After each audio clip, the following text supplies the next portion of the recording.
ሮሜ 9:5 አውጣ። እሺ ሮሜ 9:5 እናውጣ። እሺ ሮሜ 9:5 ለአባቴ መጽሐፍ ቅዱሴ ነው። እዚህ ጋር ግሪኩ እንደዛ አይልም ብራዘር። ግሪኩ ላይ የሌለ ነገር አታንበብ። እዚህ ጋር አባቶችን ለነርሱ ናቸውና አለ። እሺ ለነማ አንተ ነህ እኮ የምታብራራው እኔን ነው የምትጠይቀኝ እኮ። ቆይ አባቶችም ለነርሱ ናቸውና ለአይሁዶች፣ ከነርሱም ክርስቶስ በስጋ መጣ። ከአይሁዶች እርሱም ከሁሉ በላይ ሆኖ አለ። ከሁሉም በላይ ከአይሁዶችም ከአባቶችም በላይ ሆኖ ለዘላለም የተባረከ አምላክ ነው። አሜን። አምላክ የዘላለም አምላክ። ጨረስክ? ልጠይቀው ተጠይቅ። አንደኛ ዮሐንስን እንሂድ። ኧረ ቆይ መቼ ተጠየቅ እንዴ? መጀመሪያ ተጋፈጥ እንጂ ጥቅሱም ጠይቅ። አባቶች ለነሱ ናቸው፣ ከነሱም ክርስቶስ በስጋ መጣ። ክርስቶስ ማለት ምን ማለት ነው? የተቀባ። ማን ነው ቀቢው? እርሱ የተቀባ ነው። አሁን ሰው ክርስቶስ ማን ነው ቀቢው? በስጋ ሲመጣ ቀቢው ማን ነው? በስጋ ሲመጣ ፍጹም ሰው ፍጹም አምላክ ነው። እሱ ማስረጃ ትሰጠኛለህ? ቆይ አንዴ ማን ነው ቀቢው? እንግዲህ የተቀባ እምወደው ነው እርሱ ስሙ ያለው ቀቢው አብ። አላሁ አክበር። ቀቢው በቃ እንደዛ እኮ ነው። በጣም እናመሰግናለን። አየው ከነሱ ማለት ከነዚህ ከእስራኤሎች ምን ሆነ? ከነሱ ክርስቶስ በምን መጣ? በስጋ መጣ። ስጋው አምላክ ነው እንዴ? ስጋው አምላክ ነው። ስጋው ሰው ነው።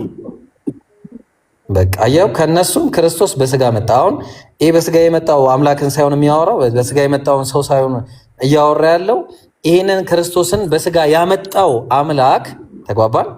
ይሄ ኢየሱስን ክርስቶስን በስጋ ያመጣውን አምላክ እሱ ከሁሉ በላይ ሆኖ ለዘላለም የተባረከ አምላክ ነው።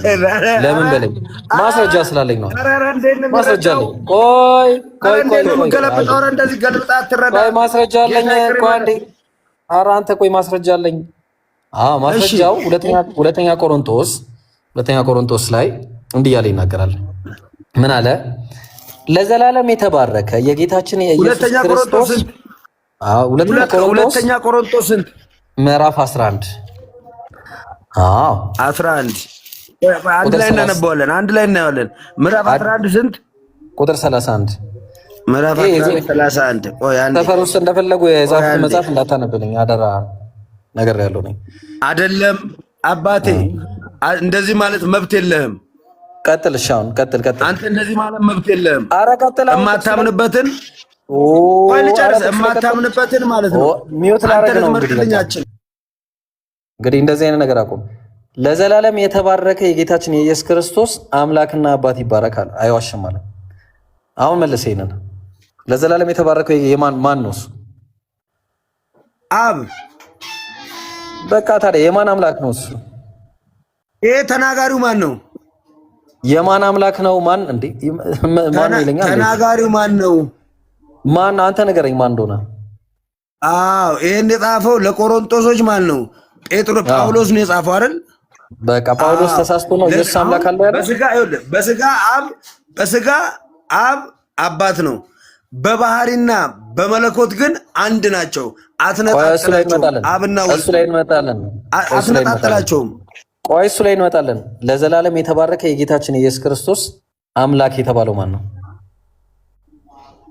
ነገርኩ፣ አብ ነው አልኩ እኮ። በቃ እናመሰግናለን። አየኸው፣ ለዛ ነው ቅድም እዛ ጋር አትቅጠፉ ምን፣ ለዛ ነው። አሁን አባቶችም ለነሱ ናቸው፣ ከነሱም ክርስቶስ በስጋ መጣ። ማን ያመጣው ብለን ስንል አሁንም ጥቅስ እናምጣ። ሐዋርያት ሥራ ምዕራፍ 13 ቁጥር 23 ላይ ምን ይላል? ከዚህም ሰው ዘር ራሱ የቅድሙ ጥቅስ ነው። እሺ በቃ ይሄ ማለት ዕብራውያን ማለት ማን እንትን ነው። እያሮሮጥከኝ እኮ ነው። አታሮሮጥኝ እንጂ አብረን እናንብብ። እኮ ልናነብ እኮ አሁን ይሄ ጥቅስ ማለት ሮሜ ራሱን ለምን ኢየሱስ በስጋ መጣ የሚባለው ከዚህ አንፃር ነው። ምንድነው? ከዚህም ሰው ዘር አለ። ከማን ዘር? አባቶች ናቸው። እነዚህ አባቶች ለነሱ ናቸው የተባለው ጥቅስ ነው። እንግዲህ ልብ ይሄ ከዳዊት ዘር ነው። ስለዚህ ከዳዊት ዘር ምን ሆነ? እግዚአብሔር እንደ ተስፋው ቃል ለእስራኤል መድኃኒት ማንን አመጣ ነው የሚለው? ማንን ያመጣው?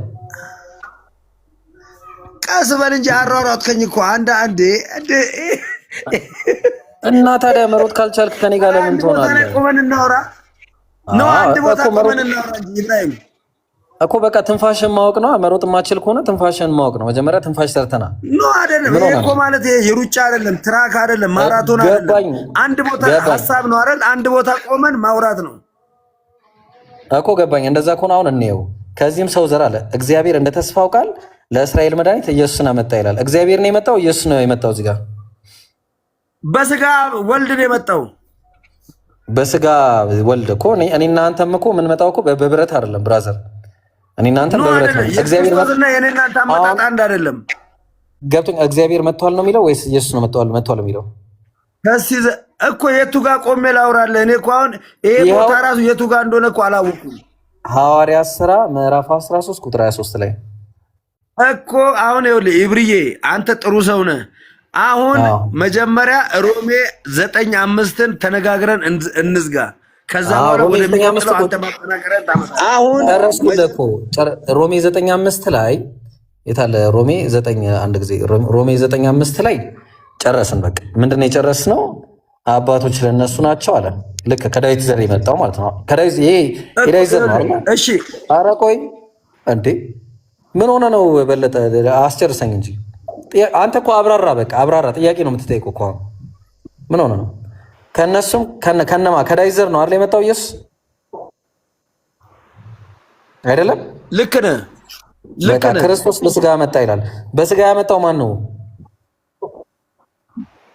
በስጋ መጣ። ማን ያመጣው? አሁን ማን ያመጣው ምናምን ጥያቄ አይደለም። መጣ። ለምንድን ነው ጥያቄ? በስጋ መጣ። ማን ያመጣው ምናምን ይሄ ለማሳሳት የምታመጣው ነው። እነዚህ አሁን እኔ አሁን መነሻ ልጆቹ ናቸው። ልጆቹ ሄደው እነዚህ ኦርቶዶክስም ከሆኑ ኦርቶዶክስ ጋር፣ ፕሮቴስታንትም ከሆኑ ፕሮቴስታንት ጋር ሄደው ጥያቄ ጠይቀው። ኧረ ቆይ ባረቷቸው እንጂ በአንተ ሀሳብ መጭበርበር የለባቸው። ማስረጃ ስለሌለው በቃ አሁን እንትን ውስጥ ገባዩ ጋይስ እያያችሁ ነው እንግዲህ። ይሄን በቃ ይሄ እሱ ነው እንግዲህ በኮንፊደንስ በቃ በኮንፊደንስ ካለ አስጨርሰኛ እንቀጥል። አሁን ያ ከነሱ ክርስቶስ በስጋ መጣ። ማን ያመጣው? መልስ ማን ያመጣው የሚባል የለም። በቃ መጣ። ክርስቶስ በስጋ መጣ እንዳለ ላሳያ ተገለጠ። አረ የለም ብራዘር፣ እንዴ ምን ሆነ ነው እንዴ? የለም ይለኛል እንዴ? ከዚህም ሰው ዘር አለ። አየው ከአባቶች ከዳዊት ዘር እግዚአብሔር እንደ ተስፋው ቃል አለ። ቃል ገብቶ ነበር እግዚአብሔር። ስንት እግዚአብሔር አለ? አንድ እግዚአብሔር ነው ያለው። ለእስራኤል መድኃኒት ኢየሱስን አመጣ አለው። አየው እግዚአብሔር ኢየሱስን አመጣው እንጂ እግዚአብሔር ራሱ መጣ የሚል አንድም የባይብል ጥቅስ የለም። አንድ በቃ ይሄ እኔ አንተ እግዚአብሔር ራሱ መጣ የሚል አንድ ጥቅስ ካሳየኝ በቃ የዛን ጊዜ። ስለዚህ እግዚአብሔር መጣ የሚል ነገር ስለሌለ የመጣው የተወለደ ወንድ ልጅ ነው። ተግባባን? ያለው ማቴዎስ ሉቃስ ወንጌል ምዕራፍ 1 ቁጥር 30 ላይ ስንመጣ ምንድን ነው የሚለው? መልአኩም እንዲህ አላት፣ ማርያም ሆይ በእግዚአብሔር ፊት ጸጋን አግኝተሻልና አትፍሪ አላት። እነሆ ትጸንሻለሽ አለ። የአምላክን የጸነሳቸው ነው ወንድ ልጅም ትወልጃለሽ ነው። ስሙም ኢየሱስ ይባላል አላት። እሱም ታላቅ ይሆናል፣ የልዑል ልጅም ይባላል። ጌታ አምላክም የአባቱን የዳዊትን ዙፋን ይሰጠዋል አለ። ብራዘሬ ሌላ ጌታ አምላክ አለ። ይሄ እዚህ ጋር በእግዚአብሔር ፊት ጸጋን አግኝተሻል የተባለላት ይሄኛው እግዚአብሔር ነው። ለኢየሱስ ራሱ የአባቱን የዳዊትን ዙፋን ራሱ የሚሰጠው ምን ሆነ ነው? እንኳን አይደለም ኢየሱስ ክርስቶስ አምላክ ተወለደ ልትለኝ ማለት ነው። የለም እንደዚህ የሚል ጥቅስ። አንድ ጥቅስ አሁን ሮሜ ወድቋል። ሌላ ጥቅስ ካለ አንተ እሺ እንትን ሲጨርስ ይጨርስ እሱ። እሺ ቀጥል። እሺ ቆይ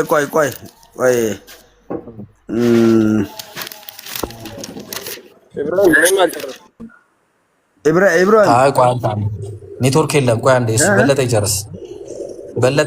ተው አንዴ ቆይ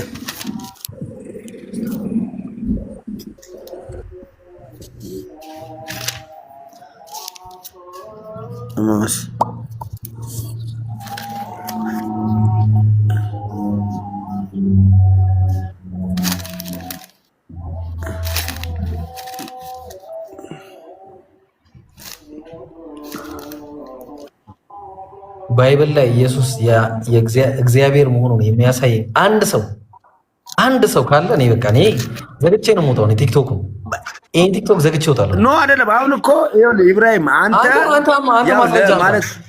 ማስረጃ አንተ እኮ አሁን እየገለጽክ ነው። የቱን ማስረጃ ነው ማመጣልህ? እኔ እኮ ላጠናክርልህ ፈልጌ እንጂ ማስረጃ ላመጣልህ አይደለም። ክርስቶስ በስጋ መጣ ነው። የዲያብሎስን ስራ ሊያፈርስ የእግዚአብሔር ልጅ ተገለጠ ማለት ማንም ይህን ስልጣን ማለት ነው ማንም በምድር ያገኘ የለም። ከክርስቶስ ጋር የሚስተካከል የትኛውንም ነብይ ብታመጣ ከክርስቶስ ኢየሱስ ጋር የሚስተካከል ነብይ የለም። አንድ ትጠራልኛለህ? አንድ አሁን በቃ ኢየሱስ ነብይ መሆኑን በቃ ኢየሱስ ነብይ መሆኑን አምኗል። አሁን ሌላ ሰው ጥያቄ ያለው ኖ አይደለም። አንተ ነብይ ነው ብለህ ታምናለህ አይደል? ነብይ ብለህ ታምን የለ? አዎ።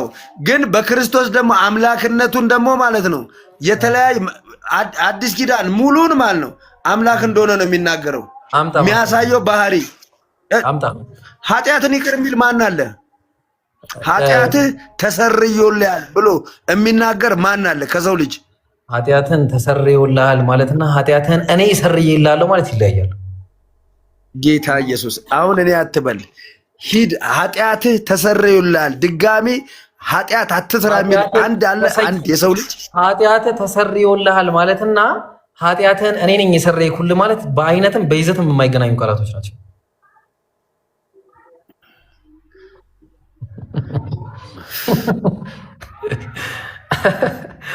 የለም አንድ ጥቅስ አታመጡም። ወላሂ ነው የምላችሁ፣ አንድም ጥቅስ አታመጡም። እኔ ባይዘዌ በጣም ነው በጣም ማለት በእንትን ከአንተ ጋር በማደርገው ኢንተርቪው ማለት ነው በእውነት በጣም ክርስትናዬን እንድወድ የሚያደርገኝ ነገር ቢኖር ይሄ ነገር ነው፣ ክርስቶስን። ምክንያቱም መጽሐፍ ቅዱስ የእግዚአብሔር ልጅ አምላክን እንደ አምላክነት ባለመቀበላቸው ለማይረባ አሳልፎ ሰጣቸው የሚለው የቱ ጋ ነው? እስኪ ኧረ አሰክስ ብራዘር፣ እንዴ ምን ሆናል? እዚህ ጋር እኮ የተማረ ሰው ነው ያለው 700 ምናምን ሰው። አሁን ሽወዳ ቀርቷል። ጥቅስ አምጣ እንዴ! ምን ሆነ ነው? ኖ አይደለም። እሺ ይህንን ነግሬሃለሁ። ክርስቶስ ኢየሱስ ሙት አስነስቷል። አይን አብርቷል። ሁለት ዓሣ 5 ቂጣ ለ5,000 ሰው መግቧል። እግዚአብሔር በብሉይ ኪዳን ደግሞ እኔ ከራሴ አንዳች ላደርግ አይቻለኝም፣ እንደሰማው ፈርዳለሁ፣ ፍርዴም ቅን ነው፣ የላከኝን ፍቃድ እንጂ ፍቃዴን አልሻምና። እናንተ ደግሞ አለ ኢየሱስ ምን አለ? በእሱ ደስ የሚለኝ የምወደው ልጄ ይህ ነው፣ እሱን ስሙት ብሎናል። እንዴ በቃ ትሰማዋለህ? ኢየሱስ ትሰማዋለህ? እኔ በደምብ ኢየሱስ አምላክ አለው ትቀበላለህ? ብትሰማው ደስ ይለኛል። ኢየሱስ አምላክ አለው ትቀበላለህ እኮ ነገርኩህ። በስጋ ወራት እኮ አምላኬ ወደ አምላካችን በስጋ ወራት ነው የሚለው። እኔና አብ አንድ ነን የሚለውን በምንድን ነው የምትረዳው? እስቲ አንተ ንገረን፣ በምንድን ነው? እስቲ ንገረን። እኔና አብ ፊልጶስ እስከ ዛሬ ስኖር ከአንተ ጋር ስኖር አታውቀኝም? አብን አሳየንና ይበቃናል አለው። አረ እየደበላለክ ነው። አብን አሳየንና ይበቃል። እስከ ዛሬ ከአንተ ጋር ስኖር አታውቀኝ፣ እኔን ያየ አብን ያየ አለ። አብና እኔ አንድ ነን። አረ አላለም አይደለም ያለው። ምንድን ነው አንተ ሰውዬ? ምን ሆነ ነው? አረ ድብልቅልቅ አደረክ። ዮሐንስ ወንጌል ምዕራፍ 10 ቁጥር 30 እና ዮሐንስ ወንጌል ምዕራፍ 10 ቁጥር 7 እና 8 ምናምን እየደበላለክ ያለው ምንድን ነው? ፊልጶስ ኢየሱስ ምን አለው? እኔ እውነትና መንገድ ሕይወትም ነኝ አለ። በእኔ በቀር ወደ አብ የሚመጣ የለም አለ። ኢየሱስ መንገድ መሆኑን ተናገረ። ከዛ በኋላ ምን አለ? ከዛ ላንብብልህ፣ እንደውም በደንብ ላንብብልህና ላሳይህ። ይሄ በቃ ዝም ብለው የሚሸውዷችሁ ነገር የሚመች ሲሆን ታነባለህ። ቀጥል። እሺ በቃ አላንብብ፣ በቃ ተው። እሺ በቃ ይቅርብህ። አላንብብ፣ አንብብ እንጂ እንዴ! አንብብ። ፖለቲካ መሰረት። እሺ ምን ይላል? እኔንስ ብታውቁኝ አባቴን ደግሞ ባወቃችሁ ነበር አለ። እሺ እኔም ብታውቁኝ አባቴን። ስለ እውቀት ነው የሚያወራው። ስለዚህ እሱ ማን ነው ማለት ነው? ቆይ እሱ ማን ነው ማለት ነው? አብ ነው እሱ። ኢየሱስ አብ ነው አይደለ? እኔንስ ብታውቁ አባቴን ባወቃችሁ አለ። ስላስተምሮ እሱም የባህሪው አምላክ ነው ማለት ነው። የባህሪው አምላክ ነው ማለት ነው። ሙሴን ብታውቁ እኔም ባወቃችሁ ነበር ሲል ኢየሱስ ምን ማለት ነው? ሙሴ ኢየሱስ ነው ማለት ነው። እሱ የህግ ሰጪ ስለሆነ ነው። አሁን እንደዛ ማለት አይደለም። እንደዛ አይደለም። አትቀላቅለው። አትቀላቅሉ። ኧረ እኮ እኔ ታስቁኛላችሁ። ላይ እሺ ልጨርሰው። ታውንም ጀመራችሁ ታውቁታላችሁ አይታችሁትም አላላችሁ። አብን አይተውታል አይተውታል። አብን ያየው አንድም የለም። አዎ እኮ አብን አይታችሁታል። አብን ያየው የለም። አንድ ልጅ እሱ ተረከው ይላል። አይታችሁታል ለምን አለ እኮ እሱ ነው እሱ ነው በባህሪ አምላክ እሱ ነው። አብን አይተውታል። ይኸውልህ አብን ያየው አንድስም እንኳን የለም። በቅፉ ያለ አንድ ልጅ እሱ ተረከው። ጎበዝ በቃ አሁን ስለዚህ አብ አልታየም። ስለዚህ አሁን ኢየሱስ እዚህ ጋር ምንድነው እያለ ያለው? ካሁን ጀምራችሁ አይታችሁታል ማለት ስላስተምሮ ነው። ስላስተምሮ ነው። እሺ ስለሚያስተምረው አስተምሮ። ምክንያቱም ከአብ የሰማሁትን ኧረ ብሮ እባክህ ኧረ እባክህ ቀናውንም አትዝለል። ይሄ እኮ የሚዘለል አይደለም። ምንድነው? እሺ አብን አይተውታል ወይ? ምን ማለቱ ነው? አይታችሁታል ሲል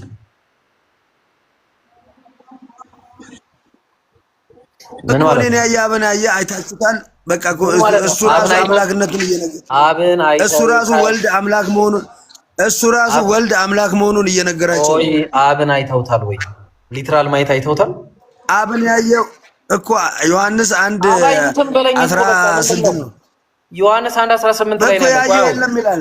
አልጠየቅኩም። እኔ የጠየቅኩን ጥያቄ መልስልኝ። አብን አይተውታል ወይስ አላዩትም? እዛ ጋር ኢየሱስ አይታችሁታል ሲል መጽሐፍ ቅዱስ አንድም እኮ በልጁ በኢየሱስ በኩል ታይቷል። አብን አይተውታል። በልጁ በክርስቶስ ታይቷል። በልጁ ታይቷል። በወልድ በኩል ተገልጧል። ገብቶኛል። እይታ ማለት ሊትራል እይታ ነው። እንደዚህ አይነት ማየት ነው ነው። እስቲ ደግሞ አንተ የተረዳውን ንገረን። እንዴት ነው እይታ ረብ ተቀየረ? እሺ ንገረን። እና አብን አይተውታል ሲል አብን አይተውታል ማለት ነው። እንደዛ ነው ያልኩት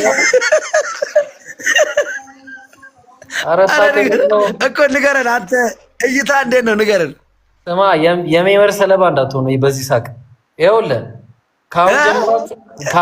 ካሁን ጀምራችሁ ታውቁታላችሁ አይታችሁትማል አለ። አይታችሁታል ሲል አብን አይተውታል ማለት ነው። በክርስቶስ ኢየሱስ አይደለም። አብን አይታችሁታል ሲል አብ ታይቷል ማለት ነው። በኢየሱስ በኩል ተገልጧል። አብ ታይቷል ማለት ነው ወይ? ሊትራል ማየት እንደዚህ ማየት ታይቷል ማለት ነው። አብ ራሱ በክርስቶስ እንደዛ ነው። እንግዲህ አንተ እንዴት ነው የተረዳኸው ነው? እሺ እንዴት ነው? ለምን አትመልስም? የጠየኩህ መልስ። አብን ሊትራሊ አይተውታል እነሱ አይተውታል። አብ አልታየም። በቃ አብ አልታየም። አመሰግናለሁ። አሁን ላብራራለሁ። መጽሐፍ ቅዱስ እንደዛ ነው የሚለው። ምክንያቱም እግዚአብሔር አብን አንድስም እንኳን ያየለ ላረጋግጥልህ። እንደ መልስ አድርገህ እንዳትወስደው ነው። እሺ አሁን ምን ይላል? እኔም ብታውቁኝ አብን አባቴን ባውቃችሁ ነበር አለ። እውነቱን ነው። ኢየሱስን ማወቅ አብን ማወቅ ነው። ለምን አብ ለኢየሱስ ትእዛዝን ሰጥቶታል። ያንን ትእዛዝ ሲቀበሉና ያንን ትእዛዝ ሲያውቁ ያን አስተምሮ ሲያውቁ አብን ያውቃሉ በትክክል። ምክንያቱም ለምሳሌ አብ መንፈስ እንደሆነ ተናግሯል።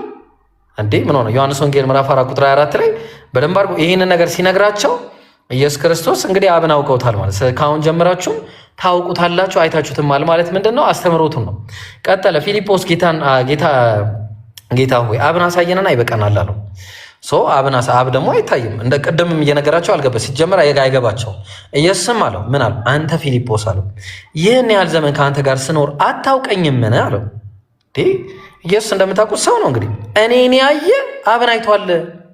ኢየሱስ ሰው ስለሆነ እንዴት አታውቀኝም? እኔ ሰው ነኝ እኮ እያለው ምን አለ? እኔን ያየ አብን አይቷል አለ። እኔን ያየ አብን አይቷል።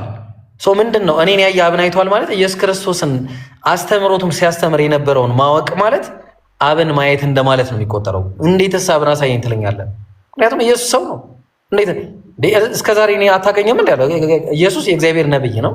እግዚአብሔር የተላከ መልእክተኛ ነው። መሲህ ነው። እንዴት እስከዛሬ አታውቀኝም? እኔ የማስተምረው ትምህርት ከዚህ የተለየ ነገር አይደለም ማለት ነው። እንደውም ምን አለ? እኔ በአብ እንዳለው አብን በእኔ እንዳለ ከዛ በኋላ ምን ማለት ነው? ይሄም ስላስተምሮት ነው። ይሄም ስላስተምሮት ነው።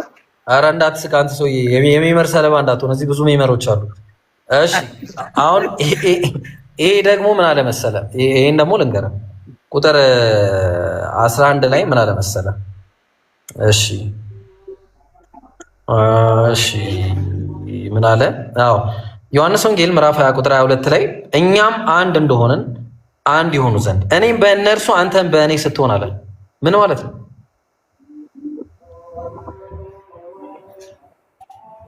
ስንት ላይ? ዮሐንስ ወንጌል ምዕራፍ 17 ቁጥር 22 ላይ። እሺ ምን አለ? ቀስ ብለህ አንብበው፣ አትጮክል። ቀስ ብለህ አንብበው። እሺ እኛም አለ አብና ወልድ ማለት ነው አንድ እንደሆነን አንድ የሆኑ ዘንድ አለ። ማናቸው አንድ የሚሆኑት? የሰጣቸው ማለት ነው። ስለዚህ አብና ወልድ አንድ በሆኑበት መልኩ አብና ወልድ አንድ በሆኑበት መልኩ እነዚህ ሐዋርያት አንድ ይሆናሉ ማለት ነው። እንግዲህ አብና ወልድ አንድ አምላክ ከሆኑ አንድ ይሆኑ ዘንድ እሺ፣ አብና ወልድ አንድ አምላክ ከሆኑ አብና ወልድ አንድ አምላክ ከሆኑ እነዚህ ሰዎችም አንድ ሰው ናቸው እንጂ 10 ምናምን ሰው አይደሉም። ኦኬ ይቀጥላል። ከዛ ምን አለ? እኔም በእነሱ አንተም በእኔ ስትሆን አለ። ምን ማለት ነው? አንተም በእኔ እንዳለ ማለት ያው እሱም ይሄም አንድነትን ነው የሚገልጠው። አመሰግናለሁ። በጣም ነው የማመሰግነው።